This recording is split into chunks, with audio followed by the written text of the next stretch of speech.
Sveiciens klausītājiem un skatītājiem! Esam atpakaļ sarunu ciklā Viss ir tevī, ko organizē Cilmšūna banka. Un šodien runāsim par to, kā sagatavoties fiziski un mentāli un emocionāli dzemdību pieredzē. Tā, lai tā pieredze ir pozitīva. Mūsu viešņa šodien ir brīnišķīga sieviete, 2 bērnu mama un certificēta ginekoloģa, doktora Elizabete Ārgala, kuras doktorantūras, palūkojiet kļūdos, doktorantūras studiju darbs ir veltīts tieši dzemdību pieredzē. Un izstāst drusciņi par sevi un kāds vispār nonāca ginekoloģijā. Jā, paldies, Marija, paldies par uzaicinājumu. Šī diena ir tēma, par ko es varētu runāt, un man liekas ļoti būtiski, jo tieši dzemdības, tas ir tāds ļoti īpašs notikums sievietes dzīvē, un tas ir arī īpašs notikums mūsu katra dzīvē, jo tieši tā mēs esam nākuši pasaulē. Un, protams, jā, es esmu izvēlējusies ginekoloģiju kā savu specialitāti, un lielā mērā arī tādēļ, kad es jūtu, ka šo darbu es varu palīdzēt sievietēm, saprast pašām sevi, savu veselību un uzturēt to visas dzīves garumā. Lai gan šodien mēs runāsim tieši par tādu īpašu posmu, ko sieviete izvēlas, tad arī piedzīvo, un tās ir dzemdības. Un doktorantūrā es tieši pētu šo dzemdību iznākumu nevis no ārstniecības un kā kvalitātes rādītāju, bet tieši no pašas sievietes skatu punkta. Es jau sāku šīs pieredzes pētīt jau 2021. gadā, kad Pasaules veselības organizācija izdeva anketu, ar kuras palīdzību mēs varam vērtēt šo kvalitāti. Un gadu vēlāk, kā gadījās, kā ne, tā kļuva arī par sabiedrības aktualitāti. Un man jāsaka liels paldies žurnālistiem, jo tieši tas veicināja to, ka manu anketu aizpilda, un mēs tiešām varējām uzzināt, kas tad notiek aiz šīm dzemdību zāles durvīm. Un dabūt objektīvu pieredzi, nevis izdomāt empīriskos pētījumos, vai paši izdomāt kaut kādu variantu. Jā, protams, tādēļ, ka tā mūsu sabiedrībā ir, ka pārdodas labāk šie skaļie, negatīvie notikumi, komentāri, viņi izraisa daudz lielāku rezolūciju nekā pozitīvie. Protams, arī mēs mūsu pētījumā konstatējam, ka aptuveni 5. daļa sieviešu tomēr piedzīvo kādu notikumu, vai tā ir necieņpilna izturēšanās, retāk kāda vardarbības forma, vai vienkārši, kad netiek lūgta informēta piekrišana kādu manipulāciju veikšanai. Tā kā nav arī viss perfekti, bet jāatzīst, ka lielākā daļa Latvijas sieviešu tomēr ir apmierināts ar dzemdībām. Bet tomēr, jā, šie ir tādi dati, kas mums ļaus laikā secināt, vai mūsu piedāvātie uzlabojumi, personāla apmācība, informēšana, vai tas dos vēlamo, un sievietes Latvijā būs ar vairāk pozitīvām pieredzēm.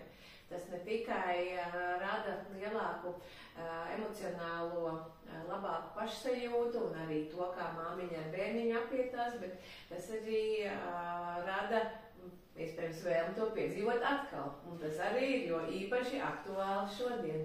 Super. Un tomēr, kā tu nonāci ginekoloģijā? Kur radās tas impulss? Kas bija tas, kas teica, jā, šis ir tieši tas lauciņš, kurā es gribu darboties? Jā, paldies par jautājumu. Man vienmēr ir tagad jau, es neteikšu, esmu jau ļoti, ļoti pieredzējusi dakteri, esmu vēl, teikt, savā karjeras uzplaukumā, un vienmēr, kad man tas jāatcerās, jā, tā ir ļoti tāda nostalģiska sajūta.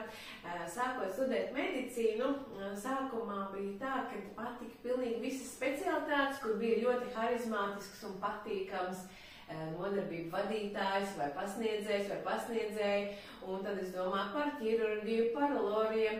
Ginekoloģija nebija mana pirmā izvēle, bet tad es nolēmu brīvprātīgi voluntēt, lai apgūstu ķirurģiskās prasmes un nonācu onkoloģijas centrā tieši sieviešu ginekoloģijas, onkoloģijas nodaļā. Un tur es saskāros ar to, ka tas ir ļoti psiholoģiski smags notikums šai sievietei, bet es spēju ar viņām sarunāties, es spēju viņas motivēt, nepadoties un novērtēt šo te dienu un šo te iespēju vispār būt līdz ārstēšanai, un ne katrs to spēju. Man ļoti patika tā sajūta, ja varētu teikt pat tā ietekme, ko īstenībā ārsts ginekologs dod sievietes dzīvē.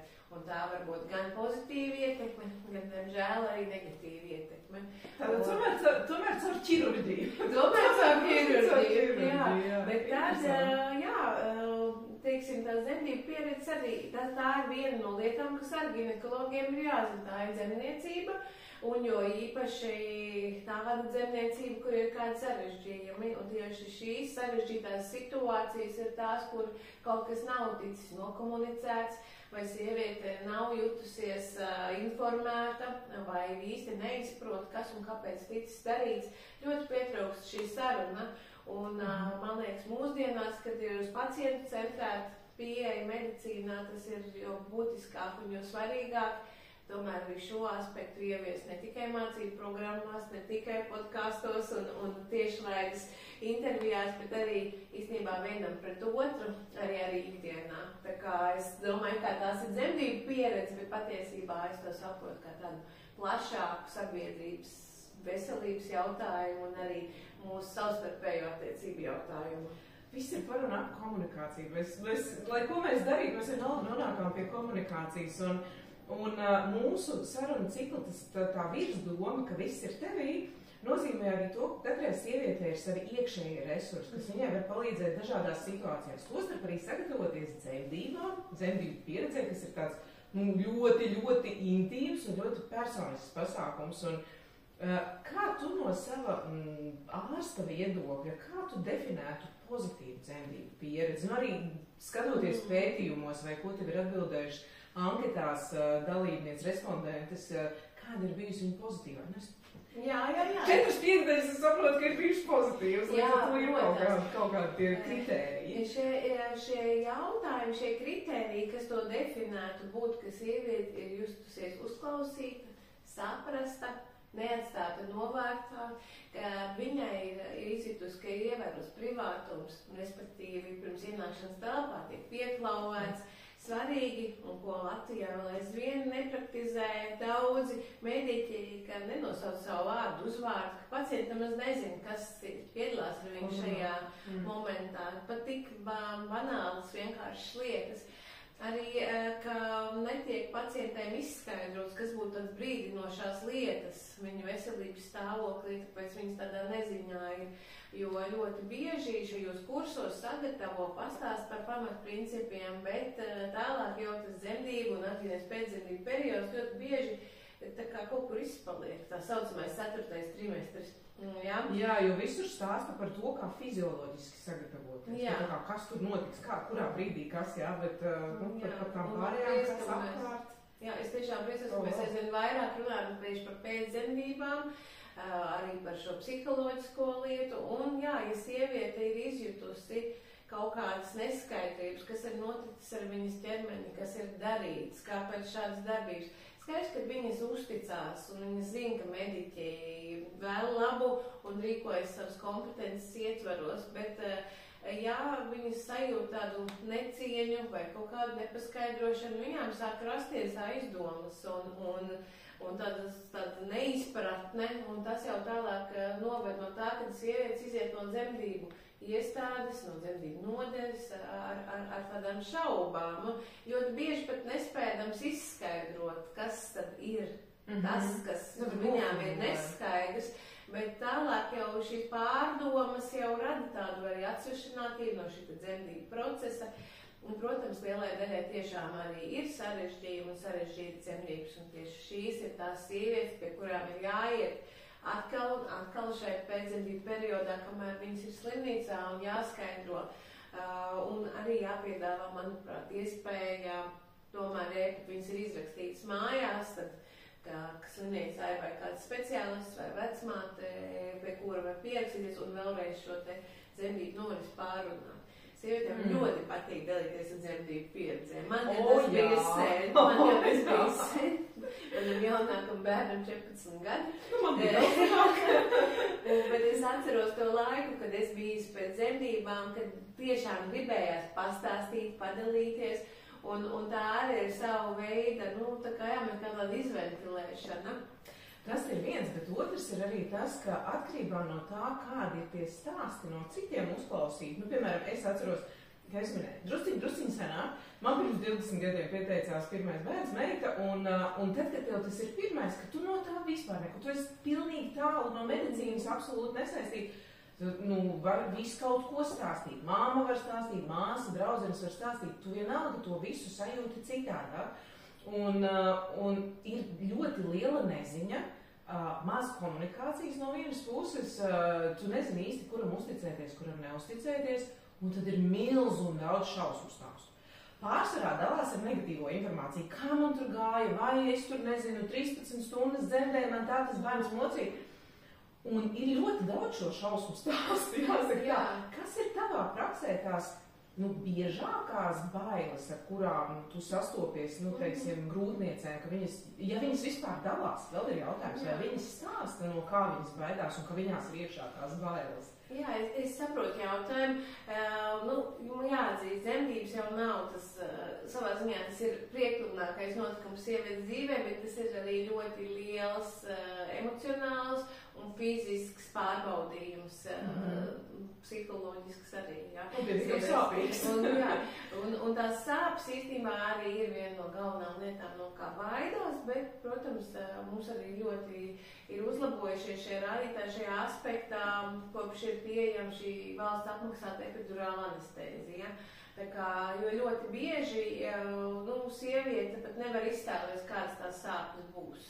Jā, un ir arī no mediķu puses, protams, ir grūtāk nomierināt un sadarboties, ja cilvēks ir neizsakāmās sāpēs. Bet tāpat tās, kā arī, piemēram, menstruāciju sāpes vai kādas zobu sāpes vai galvas sāpes, katrs ir pacieš viņas citādāk. Kad tas sāpes lieksnis ir atšķirīgs. Jā, un šeit parasti sievietēm, kurām ir arī, piemēram, ļoti sāpīgas menstruācijas sāpes, vai viņas ir šīs sievietes, kurām vienkārši sāp vairāk, skaidrs, ka viņām ir ļoti bail. Un tā saucās pat par tokofobiju, bailē no dzemdību sāpēm.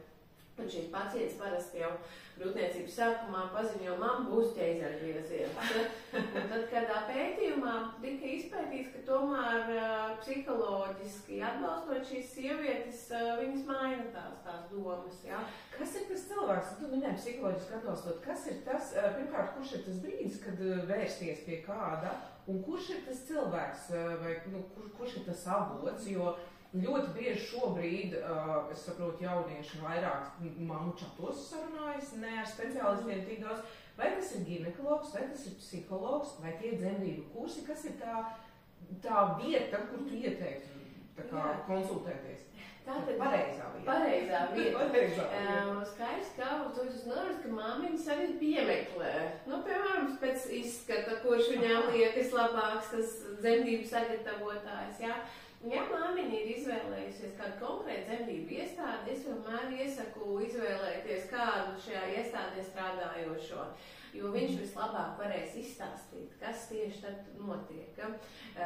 Arī ne tikai tieši dzemdību fāzēs, bet īstenībā, kad ir sāpes un šis te uztraukums.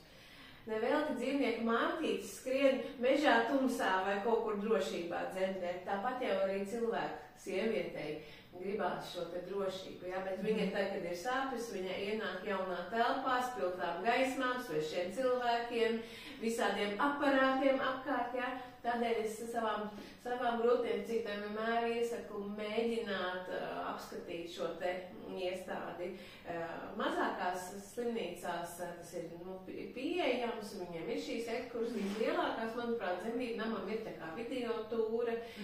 Un, ja gribas tieši kādu konkrētu personu, vienmēr iesaku izvēlēties šai iestādēji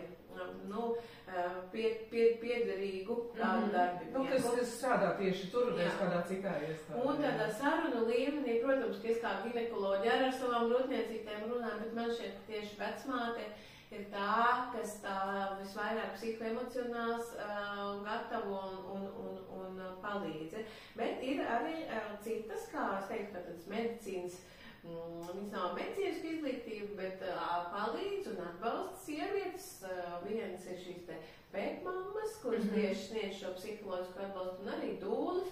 Es sastatu viņām arī vietu, Jā, viņām tas kustība ar vien populārāk šobrīd dūlu kustība. Jā, un man liekas, tas ir ļoti, ļoti labi, jā, bet kaut kā reizēm, varbūt nav īsti skaidrs, kurš ko dara, un tad tur savstarpēji, man liekas, reizēm vecmātes uztraucās, ka tagad dūla aizvietos viņas vai kā, bet es pilnībā redzu nākotnē, jo kā vecmātei parasti tomēr ir šī piedarība darba vietai un darba laiks. Tad, man liekas, pepmammas un dūles tomēr ir tādas fleksiblākas.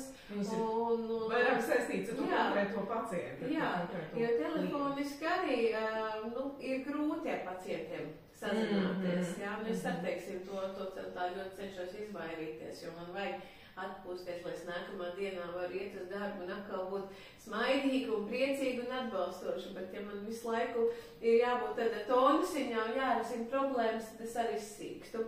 Protams, kādam ir vajadzīgs tas enerģijas uzpildīt. Jā, ārpus tēmas, kā tu uzpildi enerģiju? Lai būtu tonusiņā, ka tev ir visi, teiksim, pacienti visu dienu, un tu piedalies arī dzemdībās. Nav jau tā, ka tu tikai sēdi birojā vai teiksim, kabinetā un pieņem grūtniecības. Tu arī dzemdībās piedalies. Un tu atjaunojies. Jā, man liekas, ka ļoti svarīgi ir norobežot šo visu, un ilgi man nesanāca atpūsties dēļ tā, kad visu laiku galvā ir problēmas. Priekš manis tās būtu ilgas pastaigas, bet, ideālā gadījumā arī nolikts telefons. Un vismaz 7 stundas miega. Un, protams, pārstrādāšanās notiek, nakts darbs, tas nav ļoti veselīgi. Vislabāk var aizbraucot projām vispār no valsts.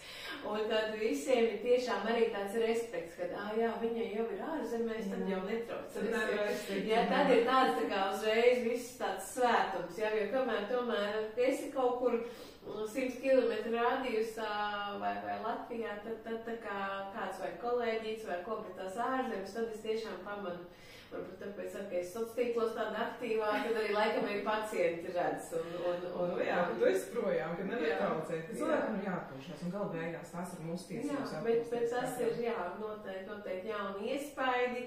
Arī, tā teikt, man patīk, mans darbs nav tikai pacientiem kabinetā, ir arī šīs dzemdības, un arī īstenībā šis ir tāds savu veidu darba forma, informēt sabiedrību, būt noderīgai, bet tāds. Par to liels paldies, jo arī es uzzinu diezgan daudz, un arī mūsu skatītājs uzzinās diezgan daudz, un es domāju, ka caur šo sarunu katra paņems kaut ko sev un sapratīs, kur var vērsties, ja ir tāda bailes, ja ir tā kaut kāda uztraukuma, un kāda būtu realitātē savu to pozitīvo pieredzi. Jā. Protams, bez sapēm neiztikt, tā tajā dzīvē ir iekārtots. Bet par dzemdībām runājot, atgriežoties pie mums, tāda lieta kā dzemdību plāns eksistē, un vai tas palīdz, un vai viņš tiek bieži izmantots? Jā, tā tad par tām dzemdībām. Dzemdību plāns, es uzskatu, ļauj sievietei, tāds labs dzemdību plāns, viņai ļauj, kā es iepriekš minēju, iziet cauri šīm stacijām, kur viņi ir ārpus savas ierastās vides.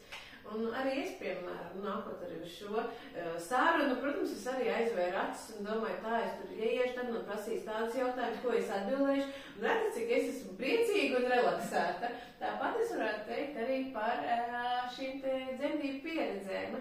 Šis plāns vairāk domās, lai cilvēks savā prātā modulētu šo situāciju un sagatavotos. Bet patiesībā tur arī būtu varbūt darbiņš ar vecmāti kopā vai kādu, kurš arī reāli strādā dzemdībās, lai tas plāns būtu tāds realistiskāks. Lai nav sasapņojusies kaut ko, ka es nezinu, tur atnākšu, man būs tur puķis un vēl nezinu, kas ir īstenībā varbūt nemaz nedrīkst tādas lietas konkrētajā slimnīcā. Jo tur jāsaka arī šie scenāriji, daudz, kur sāks jau tas stāsts, ko sieviete raksta, ka man sāk dzemdības sāpes, tad es esmu mājās, es ieju dušā, viss tās, bet jāparedz arī, ko darīt, ja tās sāpes nebūs tādas, ka tu varēsi ieiet dušā. Varbūt tu esi no tiem, kuriem ļoti, ļoti sāpēs. Un saprot, ja šajā momentā jau nav šī nianse apsvērta, tad uzreiz viss plāns sabruk un viss atkal ir stress. Jāskatās, kāds ir cilvēks, jā.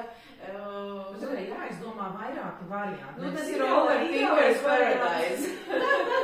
Overthinker var izpausties ritīgi, bet tas ir ļoti grūti. tāpēc, jā. Jo visi jau nevar zināt. Tieši tā. Zināt visas tās situācijas, kādas varētu būt. Jā. Tā ir. Un tāpēc, jā, es ieteiktu kaut vai forši līdz pēdējiem mājā tomēr atvērties, kā es saku. Es neteiktu nogaidīt pēdējo brīdi, ka sieviete ir jau no sāpēm neiztur. Un tad ierasties dzemdību nodaļā jau, piekritīsiet, tas varbūt nav labākais laiks, kad iepazīties ar personālu medicīnas. Un varbūt labāk nedaudz laicīgāk atbraukt, īpaši, ja ir pirmās dzemdībiņas vai ja ir uztraukumi. Un tad pārunāt ar šo te vecmāti, ar kuru sāks kopā to darbiņu, kā viss notiks, ja? Ko droši var ņemt līdzi un kas palīdz. Tas ir klusināts apgaismojums, ir tāds lampiņas, ja? Vai savu mūziku ņemt līdzi, savu ūdens pudeli, savu spilvenu, visu kaut ko var ņemt līdzi. Partneri, protams, jā, bet partneri arī, kurās attiecībās, jā, bet, protams, es teiktu, ka man kā mediķiem viņi ļoti patīk, ka viņi ir klāt. Tāpēc, ka viņi jau mums ir kā acis un rokas, un viņi jau ļoti palīdz, ja? Jo mēs jau nejaucamies šeit ģimenītē pēc dzemdībām, mēs ļaujam viņiem būt, sarast vienam ar otru, un 24/7 ne mums ir kameras vai kas, ja? Un tad ļoti, un arī tas, ka mēs arī šo sievieti redzam pirmo reizi, mēs nezinām, vai viņa tāda ir vienmēr, vai tagad tāda vēlāk palikusi, nevienmēr mēs varam novērtēt, un tad tieši acīgais partners ir tās, kas, ar kā tāds vidutājs ar medicīnas personālu un arī sievietes jūtas drošāk. Vai nav tā, ka partneri streso vairāk par mamām? Kaut kādās situācijās. Kas ir notiek? Viņi ir vēlāk, patiesībā viss ir normāli, viņi tādi vienmēr. Tieši dzemdībās uz iztumšanas periodu es redzu, jā, ka tā ir tas atbalsts, tā kā, kā es vienmēr salīdzinu to tādu maratonu, jā, kur es sievietei saku, tu skrien šo maratonu, un mēs visi esam tā atbalsta komanda, bet tā vietā, lai teiktu skrien, mēs sakam spied, jā. Bet tad, kad ir tiešām šis izspiešanas moments un ir spēku izsīkums un reizēm varbūt, kad bērniņš piedzimst un kas ir normāli, ka pirmā minūtē varbūt nav tas kliedziens, es redzu, tā māte laika, māte, ja, māmiņa, no sava tā adrenalīna, no tādā šokā vēl varbūt nav tās reakcijas, bet tas tētis gan tur ir vienmēr tādi ļoti bieži ir tādi sabijušies, paši bāli paliek un tad mums jāpalūdz viņiem apsēsties, citādi mums būs pa 3 jau jārūpējās. Bet ļoti dažādi, tāpēc arī ne tikai mātīti, māmiņa jārunā, bet arī ar vīrieti, jā, arī jāizprot medicīnas personālu, kāds viņš ir. Jā, un protams, kad jāpaskaidro, kā viņi vēlas, varbūt nevienmēr mediķim laiks ir visu paskaidrot gan mammai, gan tētim, bet ir jāsaprot tie komunikācijas modeļi. Un principā arī piederīgā šī persona arī ir dzemdību dalībnieks un palīdz radīt dzemdību pieredzi. Jā. Un te es iedomājos, ka svarīgi būtu, ka viņi abi kopā, ja abi piedalās dzemdībās, tad abi kopā iet gan pie ginekologa, gan pie, es tā iedomājos, mēs drīz tā darījām ar vīri īstenībā, jo vīrs arī bija ļoti, ļoti liels atbalsts. Un abi divi iet pie vecmātes, abi divi iet uz tos dzemdību iestādi, pārbauda, paskatās, un tad jau ir vieglāk, un tad ir tā pozitīvā dzemdību pieredze. Vēl viena frāze, kas man aizķērās. Bērns nedod pirmo kliedzienu. Jā. Un es atceros, ka kādreiz man vecmāte tā nedarīja. Tas gan bija pirms 20 gadiem, bet man šķiet, ka man vecmāte tā nedarīja. Lai gan es pirmajā reizē jutos diezgan vārga, es neatceros, bet man šķiet, ka agrāk bija tas tradicionālais pliķis mazuliņu par dibenu, lai tad viņš palaiž to pirmo skaņu. Jā.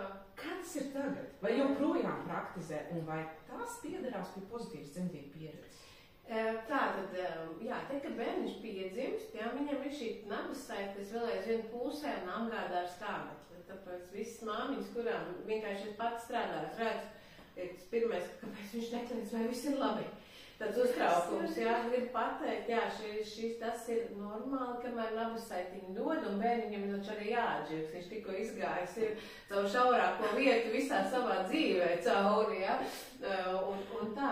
Un to sauc par taktilo stimulāciju, un agrāk tas bija kā pliķis. Esmu redzējis arī video, kur bērni paceļais kājas, un viņš karājās, tā mēs nedarām.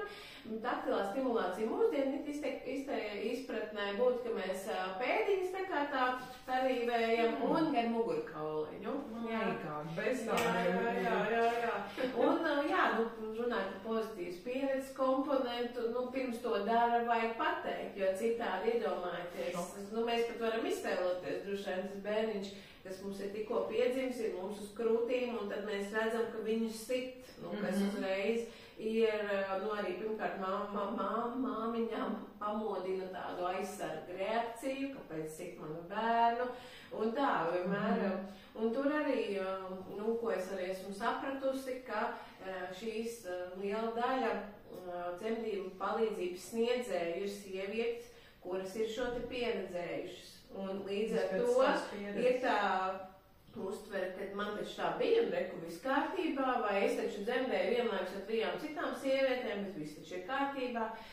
Tās nav noteikti visas aprūpas personas. Vairums ir īstajā vietā, zina, ko dara, bet es pieļauju, ka kādam ir to, kādai tomēr ir arī kāda trauma, un tāpēc ir trūkstās izpratnes, bet mūsu uzdevums ir runāt un runāt.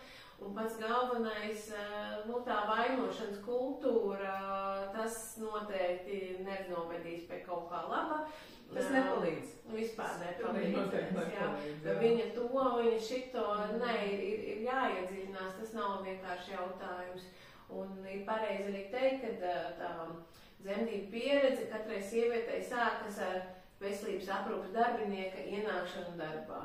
Un arī tur, protams, ir grūti būt smaidīgam, atbalstošam, iejūtīgam, ja darba vidas apstākļi ir aiz tām dzemdību zāles durvīm ir pilnīgi citi. Tā kā, jā, tas par tiem pliķīšiem, es neesmu to redzējis, bet tā, jā. Dzirdēts, kas no šausmu sērijas? Bet es nezinu, protams, ka es visās dzemdībās neesmu bijusi, jā, varbūt ir kāds šīs tehnikas piekritējs, tā teikt, jā. Bet to noteikti, kā to risināt, ja kas tās notiek, to vajag ne tikai padalīties ar citām māmiņām vai manā anketā, bet ir tiešām jāvēršās pie ārstniecības iestādes vadības un ir jāziņo par šādiem gadījumiem, jo citādi. Jo šī nav uzskatām par labu praksi. Nav laba prakse. Šādas uzsišanas īpaši, ja par to nav informēta māmiņa. Vienkārši, jā, varbūt, jo tā, cik es esmu pārnājusi ar savām grūtniecēm jau pēcdzemdību periodā, kad viņas dalās ar šīm traumatiskajām pieredzēm, viņas pat nevēlas iet un teikt, viņas negrib vēlreiz to pārunāt, bet ja vien kādu mani dzird, kurai tā ir bijis, es tiešām iesaku saņemties tos spēkus, jo jūsu balss var radīt izmaiņas, jo arī manā pētījumā liekas, ka tas ir abstrakti, dažreiz dažas ārstniecības iestādes saka, uz mums jau tas neatiecas, pie mums tā točna nenotiek, un tā, bet tāpēc, ka nav šo te iesniegumu. Jo es pavisam nesen, kad mēnesi atpakaļ runāju ar vienu dūlu, viņa kā reiz izstāstīja man šādu gadījumu, kas pavisam nesen tā ir noticis kādā no dzemdību iestādēm. Nepateikšu, kura, un publiski arī tas nav jādara, vienkārši joprojām tas nozīmē, ka joprojām tas, tā kā vēl notiek. Jo es teikšu, es neizslēdzu, kad es biju rezidente, arī strādājusi ar tās vecās skolas praktiķiem, arī redzēju dažādas lietas, un droši vien tāpēc arī, kad jau šī tēmas, kad viņi tā pavīdēja pie man tā zinātniskā redzesot, man viņi ieinteresē, jo mēs vienmēr skatāmies procentuāli iznākumus, ķeizargriezienu skaitu, epiziotomijas, kas ir šis te grieziens starpenē, vai cik asiņošanas bijušas, bet tas jau neatspogļo, kas patiesībā notiek aiz šīs dzemdību zāles durvīm, un man liekas, sievietēm arī vajag sajust, ka viņu balss ir uzklausīta un ir jāsaka. Un atkal stāsts par komunikāciju. Protams, jā, bet tas noteikti varētu būt grūti, jā. Jo, protams, ka sievietē jau uzreiz ir visu iestādi. Viņai kaut vai tā ir viena persona, kas to ir izdarījis, bet, protams, tā sajūta, ka visi tajā iestādē ir pret viņu. Un tāpēc arī liekas, ko tad es tur iešu, bet tā tiešām var būt, ka iestādes vai nodaļas vadītājs nezinu, ka tas notiek. Un pēc tam arī bez tabu un visur esam redzējuši, ka teksts neesam saņēmuši nevienu Sāka iesniegumu. galīgo to variantu, jā, ka tā kā bez tabū, bet īstenībā varbūt tā ķēdīt ir bijusi citādā. Jā. Jā, interesanti. Nevajag, jā, tiešām Jā. papildināšu to, ko doktora Ārgala saka. Noteikti ir kādas situācijas, par to vajag informēt un nevajag par to kautrēties un nevajag tā domāt, nu ko tad es gan jau es pati vainīgi. Nu, tas tā vainošanas kultūra. Pieminēja mums ļoti studu tēmu, nabas saiti. Jā. un nabas saite ir, teiksim, vēl viena lieta, par kuru ir jāpadomā, par kuru vajadzētu padomāt. Jo tas arī ir viens no tiem lēmumiem, kurš, tā kā pirms dzemdībām, par kuru jāizdomājas, kā tu, kā ginekoloģi skaties uz to, ka nabasaites un placentas cilmšūnu saglabāšana, teiksim, vai paņemšana dzemdību laikā, kas patiesībā ir tāds unikāls brīdis, ko tu vienreiz dzīvē vari dabūt gatavu. Kā tu uz to skaties? Cik tā ir liela vērtība? Jā, tas pirmkārt, es gribēju sākt ar to, ka šis arī ir jautājums, par kuru nerunā. Patiesībā tam jau vajadzētu pirms dzemdībām jau. Jo es arī esmu redzējusi, sievieti, es strādāju dzemdību nodaļā, un sieviete jau dzemdē, tagad tas dzemdību laiks, un tad reizēm vecmāte pajautā, ko darīsim ar placentu, un tad sieviete ir liels acis, un viņa nesaprot, ko tad var darīt ar viņu. Ja? Un tas jau ir moments, kurā tiešām būtu par vēlu vispār diskutēt, apspriest vai ātrā palīdzība ar cilmšu un šito te kastīti atbrauc glābt šo materiālu. Es domāju, jā, vien ir šīs te finansiālas iespējas, es ticu cilmšanu potenciālam. Tādēļ, jā, kad es vēl mācījos, tad nebija daudz šo te varbūt pielietojumu un likās, ka tas varētu samērā reti notika, kad ir šī retā ģenētiskā saslimšana, kur viņas tiešām var pielietot. Bet tagad arī, cik es esmu iepazinusies, šis pielietojumu skaits pieaug. Īpaši man uzrunāja arī šīs dzemdības traumas un asins izplūdumu galvā. Tādēļ ar cilmšūnām ir iespējams atjaunot un tad novērst smagu invaliditāti. Un tas gan, es teikšu, mūsdienu dzemniecība tā notiek reti, bet tā tiešām var atgadīties. Otra lieta, es pārstāvu arī Estētiskās ginekoloģijas asociāciju, un lai gan daudziem lietas tas saistās ar kaunumu lūpu ārējo izskatu, patiesībā man vairāk vilina šis te reģeneratīvais potenciāls, tieši, ka sievietē vecumdienās dēļ maksas novecošanās un sausuma parādās tādi simptomi kā urīna nesaturēšana, un sausums, kas rada sāpes, arī neiespējami dzimumdzīvi. Un šobrīd mēs jau izmantojam no asinīm tādu PRP, arī no taukiem tagad jau izmantojam, kur ir mezenhimāls cilmšūnas. Šobrīd šādas terapijas, kur mēs varētu nabasaites cilmšūnas izmantot locītavu atjaunošanā, sejas atjaunošanā un maksas atjaunošanā nav, bet es domāju, ka tas spektrs pieaugs, un tā kā mēs dzīvosim 100 gadus, tad tā būs droši vien unikāla iespēja, kā padarīt mūsu orgānus atkal jaunus, bet šobrīd ir ļoti daudz diskusijas tieši par šo ētisko un filozofisko aspektu, jo, protams, izvirzās tagad priekšplānā, tad sanāk, ka tā būtu tikai turīgu cilvēku ekstra, jo visu to nevar atļauties. Citās valstīs atkal jau ir cilmšūnu bankas, tā kā publiskas. Un arī man pašai ir klases biedrs, kurš ASV dzīvo un studēja un strādāja, un viņam tika atklāts asins vēzis 27 gadu vecumā, un viņam pārstādīja par ASV apdrošinātāju līdzekļiem kaula smadzenēs šīs te cilmšūnas. Šeit ir sveiks un vesels, viņam tikai ir cita asins grupa. Un tādēļ man arī pašai ir bet dzīvo, tāds sīkumiņš. Laikam to mēs arī varēsim izvēlēties nākotnē. Tā kā man arī ir šis personīgais piemērs, man ir šis te ieskats tās reģeneratīvās medicīnas virzienā, un es redzu, ka šie pētījumi attīstās. Tā kā es pavisam noteikti arī Esmu par šo, un pacientiem arī gatavoties dzemdībām, šis ir jautājums, ko es uzprasu. Es gribēju jautāt, vai tev bieži jautā, vai tikai, teiksim tā, vai biežāk notiek, ka tev jautā kabinetā, vai tomēr tu pamani, ka tā kā ir tā, ko es tagad daru to placēt, jo mums arī ir nākuši klienti un teikuši, ka tur viņi noslēdz līgumu, mēs jau zinām, ko ar to darīt, bet mums reku draugi pagājušā nedēļā dzemdēja, viņiem atnes placentu, saka, ko jūs ar viņu darīsiet? Un viņi rāda lielas acis un saka, mēs nezinām, ko vispār ar to var darīt. Jā. Jo mēs, kā Dzemšanu banka, mēs ļoti daudz, manuprāt, tādu informatīvo materiālu dodam. Un tā pašā laikā mēs saprotam, ka nav tās informācijas, ka līdz visiem neaiziet.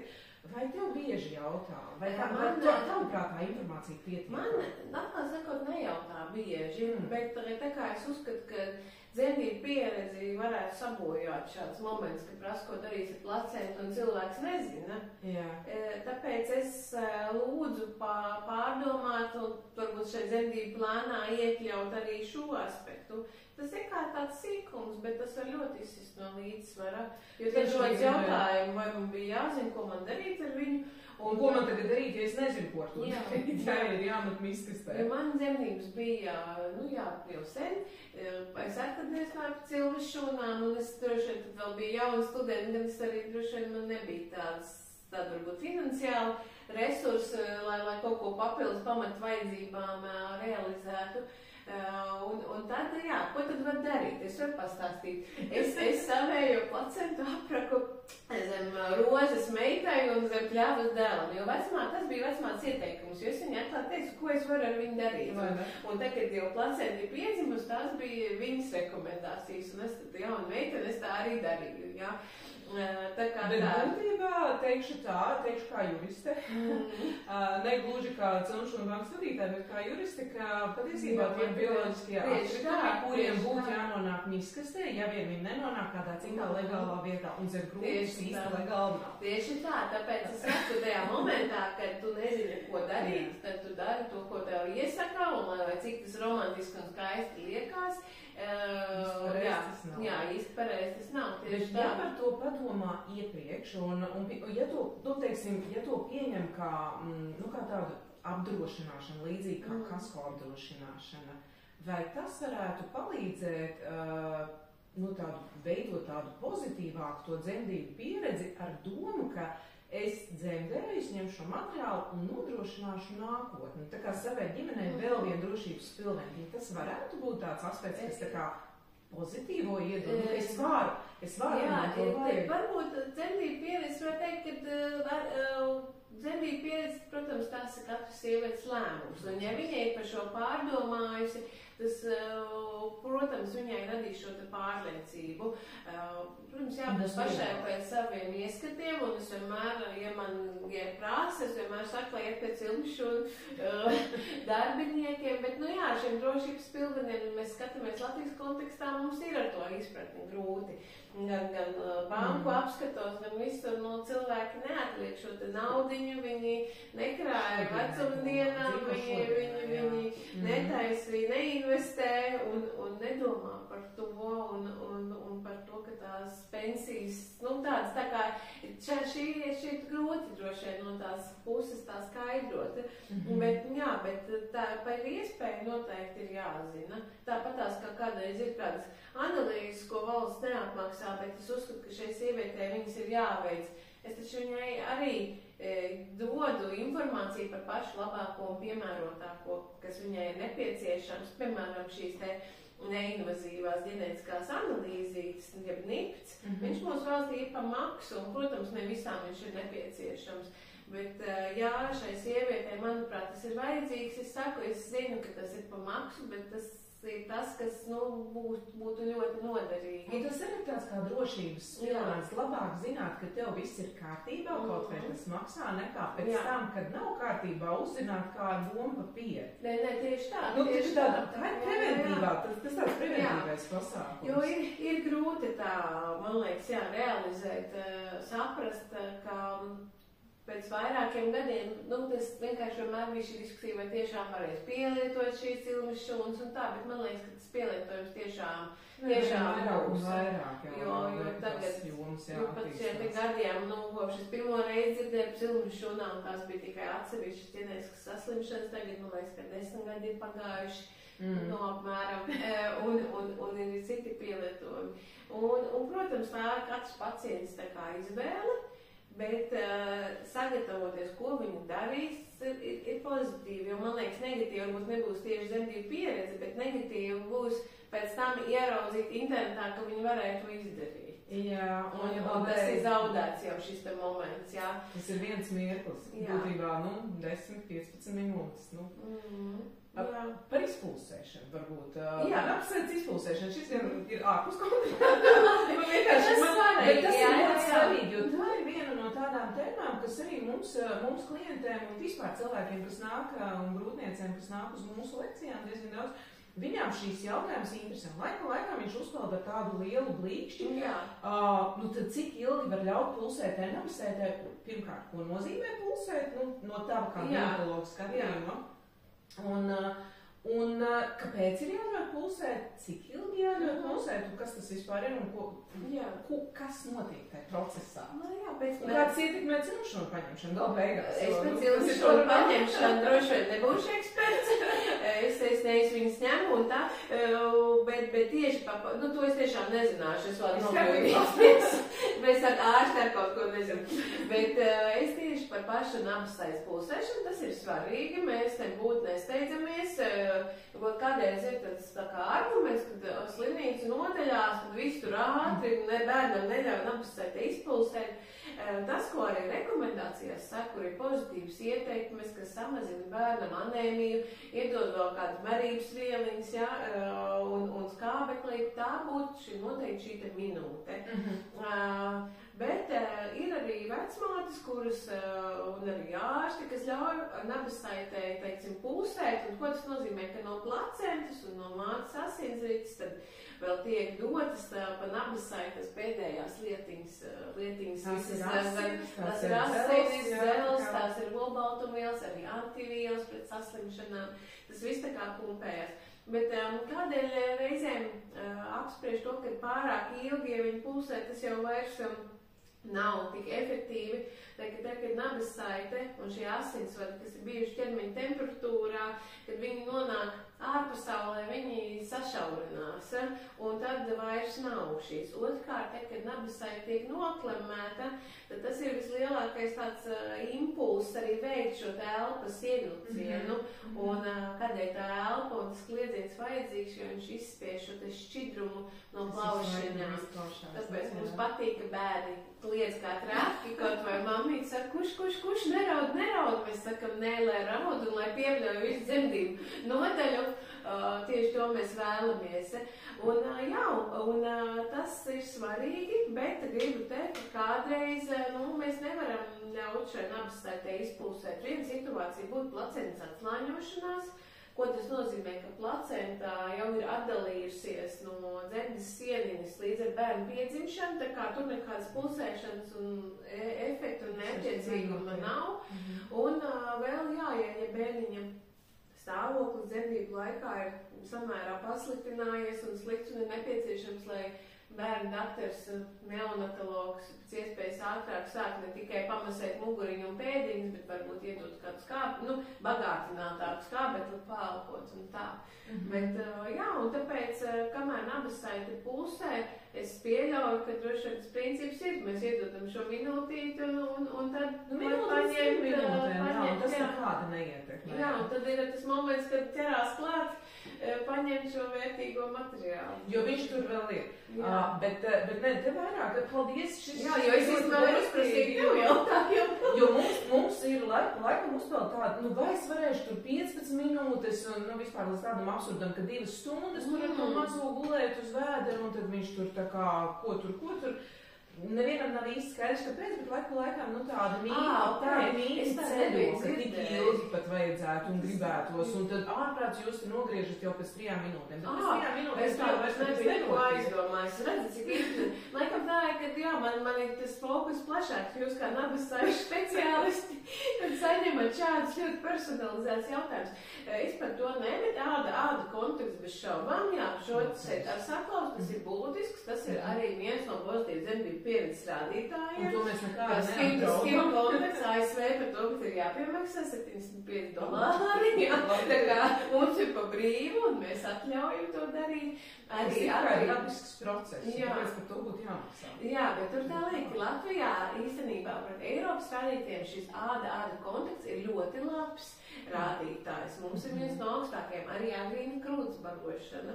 Bet savukārt, jā, es nezinu, kas notiek tajā agrīnā pēcdzemdību periodā slimnīcā, bet tad, kad jau pacienti izrakstās no dzemdību nodaļas, tad tas zīdīšanas laiks tā kā mazinās. Un es nezinu, vai tur sāk jau ekskluzīvs uzmet tikai ar krūti, bet izrakstoties mums te dati rāda, ka tomēr ir šie te maisījumi, un es padziļināt tur izpētot, saprotu, ka jā, tā iniciatīva uzsākt to, jo kā bērniņš svars, tā krītas vairāk, tā kā tas droši vien tāda lieta, jā. Tas ir vēl viens aspekts, par kuru būtu interesanti parunāt kā speciālisti.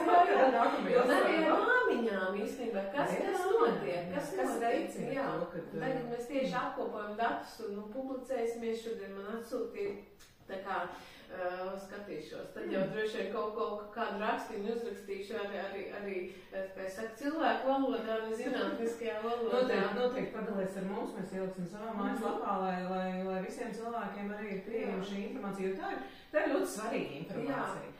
Jo mēs varbūt dzīvojam vienā informatīvajā burbulī un saņemam vienu, bet patiesībā tur ir daudz vairāk. Ko mēs varētu uzzināt. Noteikti. Un tas ir interesanti, bet tieši šī krūts zīdīšana arī ir viens no faktoriem, kas veicina to, ka sieviete ir apmierināta dzemdībām. Ka tur nav fizioloģiski arī kādu citu vai mentāli varbūt kaut kādu bloku, pēc tas tā nenotiek.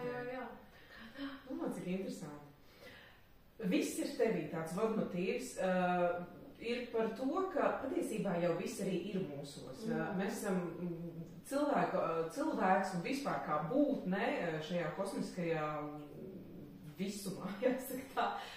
Mēs esam unikāli un mēs esam patiesībā apveltīti ar visām vajadzīgajām spējām un resursiem un prasmēm, lai patiesībā būtu laimīgi. Jo mēs jau esam piedzimuši, lai būtu laimīgi, nevis lai piedzīvot nelaimīgas situācijas. Un tostarp mūsos ir dziļš iekšējs spēks, drosme. Varbūt nevienmēr mēs to apzināmies. Varbūt kādreiz ir vajadzīgs kāds iedrošinājums, varbūt tev ir kādi drosmes vārdi vai kaut kas, ko tu pati savās divās dzemdībās esi izmantojis, vai kāds tev ir teicis, lai to pasākumu padarītu tādu vieglāku, drošāku. Šis ļoti sarežģīts jautājums. Es īstenībā priecājos, ka man dzemdības bija ļoti jaunai, kad es varbūt nesapratu, kas var notikt, kas ir, un es īstenībā arī tagad vēroju. Tad jaunākām dzemdētājiem, protams, tur var runāt par to, cik tur finansiāli viss ir droši un tā, bet tai pašā laikā es vispār par neko nedomāju. Es vienkārši ļāvos šiem te instinktiem. Un es redzu, ka jaunās meitenes tomēr arī viņas tais dzemdībās vairāk jūtot ķermeni.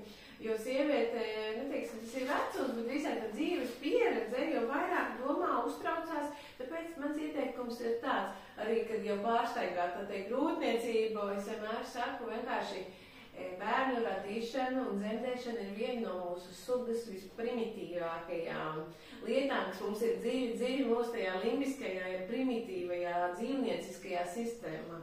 Un sievietēm saka, vienkārši esat tā kā tādi, primāri savā ziņā vienkārši, jo tā, kad mums šie trešējie lauki, kas mums tiešām mēs gribētu kādam uzbrukt, bet viņi mūs notur rāmjos, jā, bet tas pats arī šeit dzemdību aspektā, jā, mūs ļoti satraucamies, uztraucamies, domājam, ķermenis nedomā, ka šī ir tā drošā, tumšā vietiņa, kur dzemdēt bērniņu, tāpēc es vienmēr saku, cik vien ir iespējams atslēgt to domāšanu.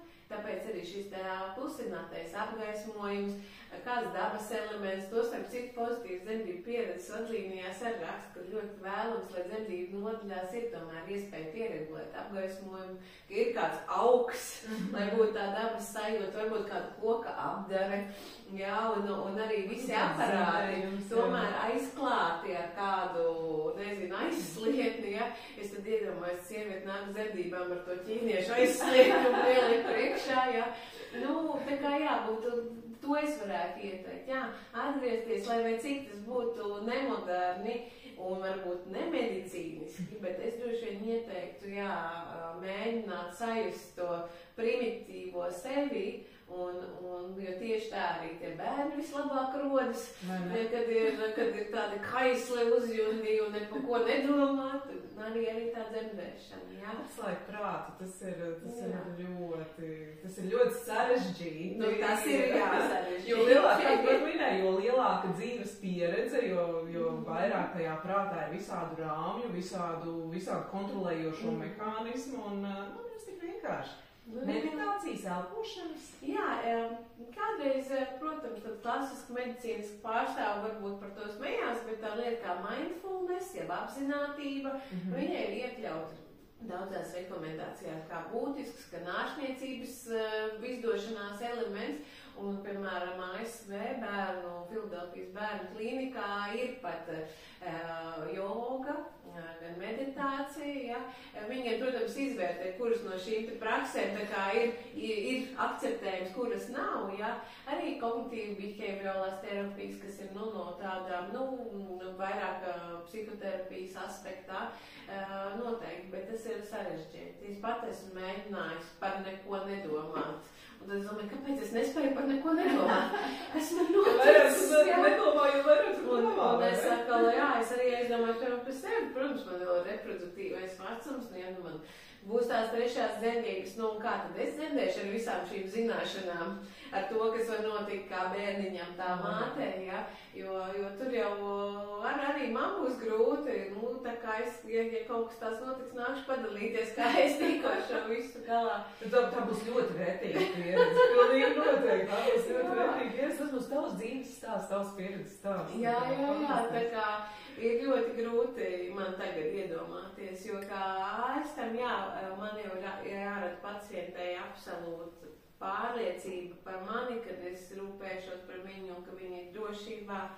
Man kā dakterim reizēm ir izaicinoši ļauties, varbūt arī kādai sievietes nevēlēšanai klausīt man, bet, protams, kad es saku, mēs abas uzņemamies atbildību, bet tai pašā laikā es saku, ja būs kaut kas ļoti tiešām bīstams un draudi tev vai bērņiem, tad mums var nākties rīkoties tūlītēji, bet es pēc tam tev visu izstāstīšu. Tā ir tā mana pieeja, kā arī pat ļoti sarežģītas situācijas pārvērst. Bet tad es domāju, vai tad es pati ar sevi runāšu savās dzemdībās vai kā, bet es ticu, kolēģi man... Citu kolēģi, kas tev palīdz. Jā, bet tad, ja bija kolēģi, dzemdībās, gribētos kolēģis blakus. Tā kā es ļoti daudz domāju, tā kā es gribu vienkārši iedrošināt sievietes, ka ne jūs vienas uztraucaties, kā būtu, ja būtu, es pat nesu stāvoklī, es jau domāju, kā es dzemdēšu, tā kā tas ir pilnīgi normāli būt satrauktam, un ja kāds, katram arī tā meditācijas vai stresa noņemšanas tehnika ir cita. Un katram ir sava recepta, tas kā katrs gatavo kartupeļus citādāk, kā viņam garšo un gatavot var vienāk, bet garšo vienalga savādāk. Jā, katram ir savas. Vāra ūdenī, bet vienalga savādāk kaut kā savādāk. Tas pats ir arī ar to, un man liekas, grūtniecības laiks ir gan ilgs laiks, un sievietēm, kurām es redzu, kuras tāds emocionālāks, tāds uztraucās vairāk, tas viņām saka, tas būtu ļoti vērtīgi šajā 9 mēnešu laikā tomēr atrast, kas tevi nomierina. Ņemot vērā, ka pastaigāties dzemdībās nevarēs. Tas gan, jā. Jā, atrast to, kā filmā īsti pamācīja mīlēšanā, teica to brīnumzālīti.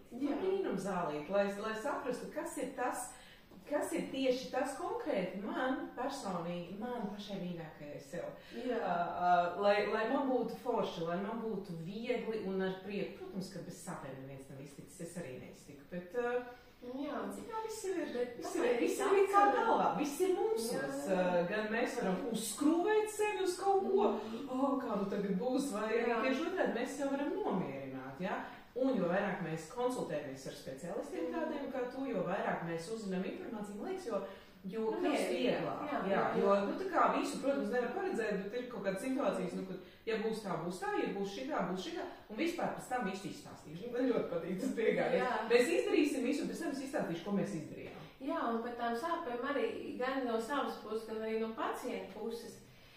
Sāpes parasti, pasaka, jā, sāpē, bet vai tas adrenalīns, visticamāk, un tie dzemdību hormoni, tā, izejot no dzemdību nama, tā ir tā lieta, kas vismazāk, atcerās, jā, sāpē, bet kā tieši, kas, ne, bet to, ka kāds pateicis, ko aizskarošu, vai to, ka mammiņai kaut kas nesanāk, vai varbūt līdz galā, varbūt viens, ka kaut ko pasaka lieku, otrs, ka tieši neko nepasaka, un tas ir tas, kas paliek tai sirsniņā, un ļoti bieži, nav atrisināts, un tad tiešām sievietes pēc tām dzemdībām ir tāda posttraumatisks stress, pamostās naktī, jo atkal ir tai situācijā, kas nav atrisināta, un tā tiešām ir. Un negribas jau nevienam stāstīt, kā ar visām tādām dīvainām mentālām lietām. Bet es domāju, ka tagad ir daudz vairāk speciālistu. Par sāpēm runājot, es vienkārši tikko atcerējos, kā man bija ar meitu pirmajās dzemdībās.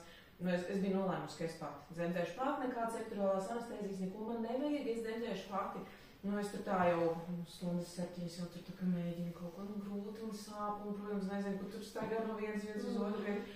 Un kaut kādā vienā brīdī es eju pie vecmātes, un es saku, viss dod man epidurālu. Viņa saka, jau ir pavēl, jau dzemdē, tūlīt jau viss sāksies. Ja tūlīt sāksies, es varu. Un tas ir tā, ka tas ir tā iekšējā pārliecība. Tā kā iekšējā sajūta, ka es tiešām varu. Un tu kā tāpēc arī var palīdzēt to iekšējo sajūtu. Tas ir super. Jā, es jau pieminēju maratonu, un tur tāda ir diezgan būtiska līdzība par to. Es pat neesmu skrējis, bet turbūt kādā dzīvē skriešu, bet tieši maratonu skrējējiem es esmu dzirdējis, ka viņiem ir tā, ka viņiem ļoti bieži šī maratona laikā šai garajā ceļā gribas padoties un gribas mest mieru. Un tā ir vairākas reizes viņiem, vai varbūt nevajag, vai kā. Es nezinu, vai tā ir visiem, bet es tā dzirdēju. Un arī dzemdībās ļoti bieži uznāk šis te viss man vairs nav spēka, vai viss es vairs nevaru. Un tad ir šī te atbalsta komanda, kā būtu normāli jābūt, ka tas ir lai vecmāte, mīļotais vīrs, varbūt kāda cita atbalsta persona. Kas ir šie atbalstītāji un fani, un tā arī ir, ka sieviete nav viena, viņai vienīgais sāp, un viņa vienīgā var šo bērniņu radīt un iznest pasaulē, bet viņa nav viena.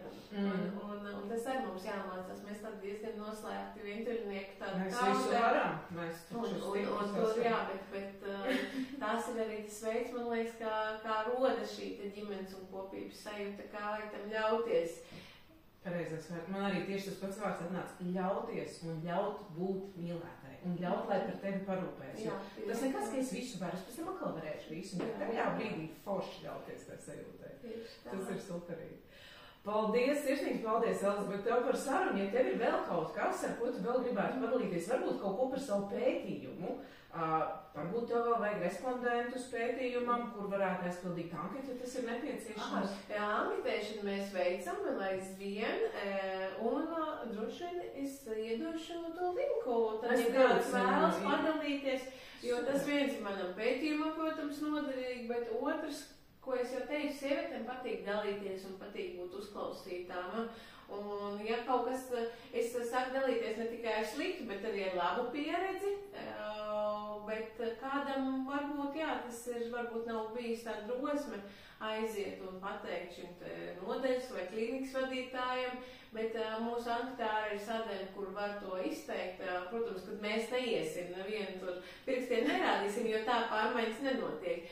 Bet mēs noteikti reizēm izmantojam šos citās apmācībās, un tas reizēm strādā labāk nekā kaut kā es saku, plikie procenti, jā, bet tā kā apģērbts citāds mums ir, tā kā droši, jā, ieliksim informāciju, pilnīgi noteikti, un paldies par to darbu, ko tu dari, paldies par to izglītojošo darbu, arī to starp, un paldies par to profesionālo un cilvēcīgo vēlmi dalīties ar šīm zināšanām, ar savu pieredzi, jo, dzemdības ir ļoti individuāls no vienas puses, bet ļoti intīms un ļoti personīgs un noteikti uz visu mūžu atmiņā paliekošs pasākums. Vismaz 2 cilvēkiem, tam, kurš dzemdē un tam, kurš piedzimst. Un paldies arī visiem klausītājiem un skatītājiem, un atcerieties, ka viss ir jūsos, viss ir mūsos tāpat kā cilmšūnās, mazajās šūniņās ir milzīgs spēks un potenciāls, kuru mēs varbūt pat neapzināmies. Tāpat arī mūsos pašos ir iekšā milzīgs spēks un spēja sagatavoties, lai dzemdību pieredze būtu brīnišķīga, atmiņā pozitīvi paliekoša un būt apzinātam šeit un tagad konkrēti tajā brīdī. Un tikamies jau pēc mēneša, lai vēl precizēsim, nākamajā epizodē, uz kuras esmu aicinājusi sociālo tīklu saturveidotāju un eksperti Ivetu Jaunzemi, lai aprunātos par to, kā un cik viegli ir veidot saturu sociālajiem tīkliem, būt aktīvai, iedot tādu saturu, kas interesē skatītājiem, noturēt skatītājus un vienlaikus būt arī brīnišķīgai sievai un mammai. Tā kā tiekamies nākamajā epizodē, nākamajā mēnesī. Uz tikšanos! Paldies!